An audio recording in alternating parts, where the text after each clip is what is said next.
So, believe it or not, I was once a small child, not just a small adult. And as the story goes, I'm on the phone with my biological dad, and he tells me that he's going job hunting. And I just start erupting into tears. It takes them a while to get me to calm down. And then they realize that I thought that my dad was going to like kill or shoot his job. And I was worried that he was going to go to jail. And I know, like, obviously now that doesn't make any sense, right? But as a kid, apparently, I was very, very worried about that. And so this week, instead of getting after the parents, we're going to open up with just some of the funny things that our kids do and say in those moments where we can't help but smile or just realize that they are our kid. And we're going to open up with a few that I found. As educators, my husband and I encourage our son, Kenny, to always try to do his best. One afternoon, his dad, his godmother, and I took him to view the Henry Matisse paper cutouts exhibit. Kenny was 5 years old at the time and looked a little bit fuddled by the artwork. He mused for a bit and then, with his hands clasped behind his back, remarked, "Well, he tried his best. I will say, not that I don't get art. There's some things I sit and I'm like, wow, that is genuinely beautiful. But there are some things that I'm like, maybe I just don't get it.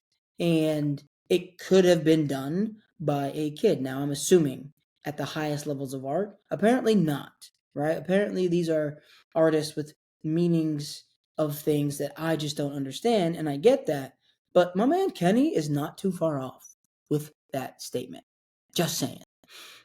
Next up, we have after moving to the country, my 3-year-old daughter and I were often alone in our house. Because we lived in a rural area with no close neighbors, I wanted to make sure my daughter would be able to call 911 in the event that something happened to me. After instructing her, I decided to test her.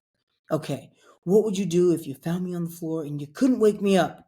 I could see in her little brain working. To my surprise, she finally said, I would go into the kitchen and eat anything I want. Yep. So that just tells me your kid, like they need some more sugar. Two, you might want to have another just in the event that she wants to put you in the nursing home early. Your well-being wasn't even on her mind at all. She said, "Get in my belly." Oh, the third one. Oh, I was outside pruning my roses when I heard a loud thump and a cry. I ran to my 4-year-old son, Alex, at the bottom of the stairs in the garage. I found out that he had jumped from the top of the stairs, trying to fly like Peter Pan.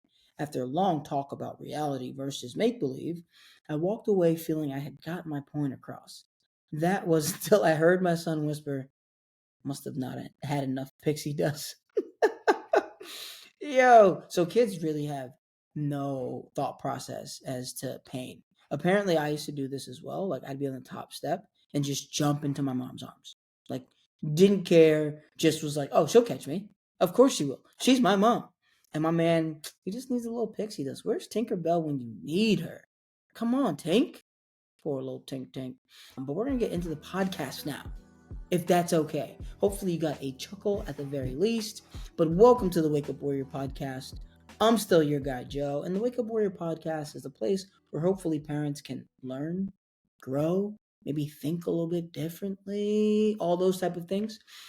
If you're listening on YouTube, do me a favor, hit the like button and subscribe because you're going to want more of this. You don't know that yet, or you already are subscribed and know you do, but hit the subscribe button. It does help, and I do appreciate seeing the subscribers grow over the last couple of weeks. Last episode actually crushed. So really excited about that. Thank you. If you're listening on the podcast platforms, please follow that spot, but also leave a review. 5 stars is best. If you're like, I've never heard your podcast, I'm not giving you 5 stars. Do me a favor, wait till the end of the episode. Okay? Because by then, hopefully you do feel like it was 5 stars. And if it wasn't, you know what? Whatever you do, just say it. Well, just do it moxie. Do it. If you want to give me 1 star, give me 1 star. But then I need you to say it. Like, say why it was a 1 star. And that's perfectly okay. Maybe you don't like my face. It's okay if you don't have good taste. Ooh, that rhymed. We can make this the Dr. Seuss podcast. Anyway, also, you will hear this ding every once in a while. And when you do those listening, that just means I put something on the screen that either was a correction or something I wanted you to see. So if you feel that was an important moment of the podcast, make sure you go to the YouTube version because you'll be able to see it there. And with all that being said, we're going to hop. It's not Easter yet, but anyway, we're going to hop into today's tough topic. This one, I mean, honestly, it's not really that tough. It just needs to be understood. Today's tough topic is stop celebrating the start. What do you mean, Joe? Well, like, oh my God, yay! I got into college. Great. Oh my goodness, I started my fitness journey. Okay. Oh my God, I'm now a business owner. Cool. And now, don't get me wrong. I actually appreciate, and because I've been in those three things specifically, really do understand that those are pivotal moments. The start isn't what we're after anymore. We want to celebrate the success. Celebrate all your A's or the knowledge that you've obtained while in school. Celebrate the 15 pounds that you lost or the I haven't been this consistent, right? I'm 40 days in a row. Celebrate that. Celebrate I've learned how to sell, market, close business for my business. I can live off of my business for my business because that's my business. No, like I do understand the start is important, but let's not celebrate the start. Let's celebrate the success of the thing because a lot of us aren't being honest about the fact that we love the little, we actually get a lot of juice from that, from the love that we get for the start. And that fades. You don't have to be quiet about your thing, especially if it's a business. Talk about the things that you do and you provide, the services or the I guess the consumer products, whatever you're like, talk about those things. But let's remove the juice that we get from the start of it. Build something. Have a success to talk about and then launch it. Anyone can start. Celebrate the success. Okay, this just got awkward. No, I'm just kidding. We're gonna move on to the helpful thing. So the next three, I know we usually talk about a helpful thing and a wellness tip, and we also talk about the win of the week. Honestly, they're all kind of not integrated, but this is a wellness podcast, right? We want to think, grow, all of those things, right? So they're all kind of going to be tied, but there are a couple things I definitely thought I wanted to point out to you guys this week. So the helpful hint, right? We've talked about the Yeti. We talked about the Fabletics shorts. This week, a little bit different, not necessarily a specific product, but something that I am using, tea. Now, a lot of you just checked out, and I do understand it because although the Brits love their tea is not as fascinating as all the things that the people in England put in it. But I will say what I have learned is because I really try and manage the caffeine that I'm having, right? Because caffeine has some great benefits, right? It helps you get a little more energy. It helps reduce fatigue, especially in short bouts. But also on the back end, if you don't take it because of the tolerance that develops, you also are a little bit more tired if you're not drinking as much coffee, right? So there's this level of like you have to drink enough to maintain what you're already getting if you're continuously drinking coffee. You will notice that if you've been drinking a cup of coffee for a while, to actually get a little bit of energy from it or see some quote unquote benefits from it, you typically have to have that second cup. And then once you get hooked on that, then it, 3, 4 cups a day, it is nuts. And then when you come off those, or when you don't have a day with it, you typically are irritable. You're gonna have headaches, and just all the withdrawals and fatigue that comes from it. Also, uh, long-term coffee use is linked to is increasing osteoporosis, which is the breakdown of your bones. So we want strong bones. So my goal is typically if I get it what I consider enough rest, if I pass the hours of sleep that I want, that I try not to drink coffee. All that being said, I have found that tea is really great on those days because part of it's the experience. I sit down, I'm reading my Kindle, and I'm having a cup of coffee, and it's honestly like a moment throughout the day that's really great. So I've seen tea be a really great replacement for me when it comes to coffee. So if you're trying to reduce it, what I would say is honestly 1 to 2 ounces a day. Reduce it. Don't just go cold turkey, and then use it on an as need basis. And then I've seen tea work as a decent supplement. The wellness tip for this week is the 12K a day method. If anyone knows me, most of my people walk. That's probably one of the, if not the first thing that we increase. And I know that there's someone listening to this podcast right now who runs, and I still make them walk because I've seen time and time again with the people in my crew, right? Dealing with a lot of moms, especially when we hit that 12K a day mark, we also see a correlation with 1 pound lost per week.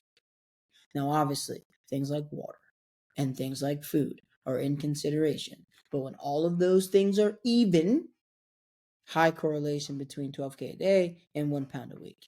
Just throwing it out there. Right now, I am personally on like a 45-day split of 12K a day, and we're down a pound a week, which was really, really difficult for me for a long, long time.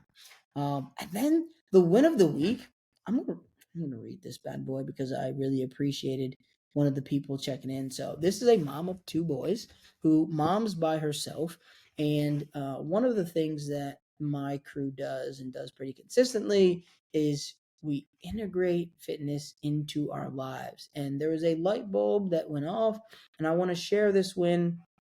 Shout out to you. You know who you are because it is your text word for word, and we'll talk about it briefly.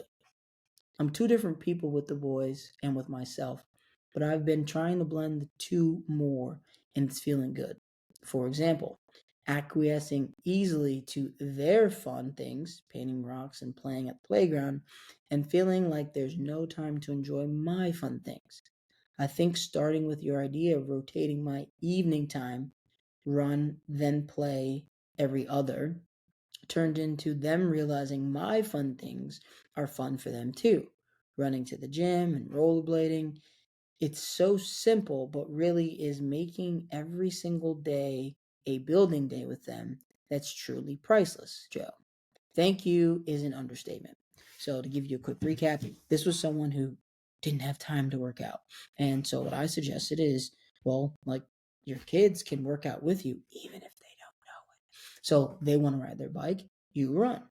Or, like she said, like we can go to the playground. And so, this is one of those things where people don't realize that fitness is just movement. And going to the playground with your kids is working out if you don't sit down and sit on your phone and talk to your buddies, if you enjoy the fun with them, right? And so what she has done is, hey, one day you're going to come do a fun thing with me, and then I'm going to do a fun thing with you. And it has increased not only her fitness, because she's not even at 12K a day, but she is down 1 pound a week since we started. But she's also seeing what she wants to results wise, while also integrating it with her life, while also, and I think this is the added benefit of all added benefits, showing her sons that fitness is important without having to tell them or it being in a stress. We're just having fun. And she sends me these great videos of her, uh, talking with the kids and the funny things that they say while she's running, walking, and they're scootering or riding the bike. Just a great way to hack family, fitness, and fun. Love that. Thank you for sharing that. You are the win or the winner of the week because you get it. You understand, you see it. And when those things start to click and you can start to integrate, right? It should not be another chore. Who needs that? So I really appreciated you sending that in. You are the winner of the week. If you want to figure out your way, like we did with her, my calendar is here in the comments. Please sign up for a one-on-one meeting. We'll talk about what are some options for you, and whether you sign up for me with me or not, we can definitely get you on the right track to figuring out how to integrate a little bit more than you currently are. Now we're going to head into the morning minute. The last thing before we get out of here and you get on with your week. This one is called the overdue call. So my little one is about a year old, and I am sitting in the living room listening to Drake because Drake brings out all the feelings always, doesn't he? And Drake is essentially talking about how he called up his pops and they hashed it out. And essentially, on the other side of this tough conversation, they realized that they weren't really too far apart. And I don't know if you guys know. I think I've mentioned it. If you listen pretty regularly, you probably have a hint. I don't really have a great relationship, and by great, I mean really no relationship with my biological father. Early on, he was around, and I honestly thought the world of him because I was stupid, to be perfectly honest. But I thought the world of him. And then around like 8, he disappeared essentially. Poked in every now and then, but not really. Never really felt that there was a desire on his end to create a relationship, even though I've tried a couple times. And but listening to this, I was like, you know what? I'm a dad now, and I'm thinking that something drastic could have happened because I can't imagine being away from my now daughter. But a lot of negative self talk and negative self worth came from me. And hopefully that wasn't your experience, but if it is, completely understand. So anyway, I called this guy. He's like, "Oh my god, I can't believe I got the call and I was so surprised." And I was like, "That's cool, man, no biggie." He had known about Ava because I am still really close with some of the family on that side, and I was like, "You know what, man? Like, I got a daughter now. I can't imagine being away from her on my own, right? Like intentionally being away from her. I can't imagine what she would do to push me away to the point where I wouldn't try and reach out. Like we're talking about like restraining order level being in her life. Like she would have to get a restraining order for some reason, right? Like so break it down to me. Why weren't you around? And he sat and thought for a few seconds and said, "Well, you never called me." He could have said, "Oh, I was a drug addict. I was an alcoholic. I was X, Y, and Z. And I was ashamed of those things. And that's why I wasn't in your life." I was like, he could have said anything. He could have said, "I honestly didn't think I could be a good dad, man." Like, he could have said so many things. He said the 8-year-old didn't call him. And immediately I realized nothing I could have done, nothing that I did kept this man away. Something on his end didn't click. Whether it wasn't being like, I didn't even need to know, honestly. It was just like, oh, like, that's a you thing, not a me thing. And today, the rest of the week, what I wanted to help with is what is the conversation? What is the question? What is the situation that has gone long overdue? I wanted that man's love, attention, respect for 27 years. And I promise you, not everything, not all the residual damage from that went in that moment, but I mean, easily a more than 50% of what I was still carrying was gone instantly by having that conversation. What is the thing that you're afraid of? What is the overdue conversation, the overdue question that you have not asked? That if you just allow yourself to get whatever answer, but realizing that knowing is better than not knowing, because then you are not creating a story, but have the story. Do your best. I would love if someone reaches out, wakeupwarriorpodcast@gmail.com, after actually asking this overdue question or this overdue situation, because life changes when you are okay with the truth. And that's why, honestly, I had waited so long. I was afraid of the truth. Be okay with any response. and move forward with the information as opposed to the story that you've created. Hope that helps. Please, if you dare go down that way, please send it to me. Take care and be well. Please share this episode. If you got any benefit from it at any point, share it to your IG, share it with someone specifically, share it, continue to grow the community because we are, just absolutely, I just thank you. Thank you. Thank you for everything that you've already done, and please continue to do it. Be well.